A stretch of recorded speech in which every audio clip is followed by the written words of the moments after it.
ang 1 Peter chapter 5 verse 10.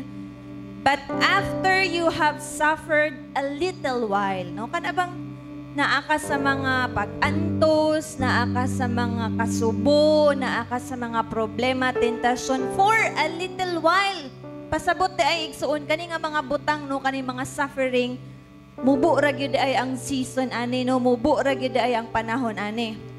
But after you have suffered a little while, the God of all grace, who called you to His eternal glory in Christ, will Himself perfect, confirm, strengthen, and establish you.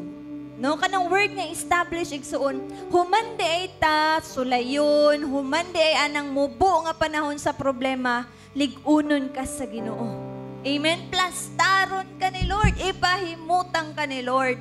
So karon nga kabuntagon igsuon, basig na ay nagduha-duha, basig na ay naaaning little suffering karon nga mga moments, basig na ay mga pangandoy nga murag wa pa nimo nakabot, mga pag-ampo nga wala pay katumanan, igsuon nagaingon ang Dios karon nga kabuntagon, mahuman lang ning tanan.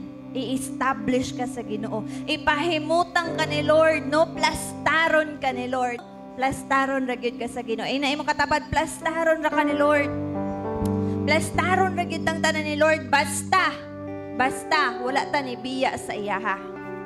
Amen ba? Kay dili og dili gyud ta maplastar igsuon pag naata sa lahi nga mga dapit, naata sa lahi nga dalan, pero pag naata diha sa dalan sa Ginoo, naata suod sa Ginoo na ang presensya kanunay sa atong kinabuhi, maplastar ra gyud ang tanan. Amen ba?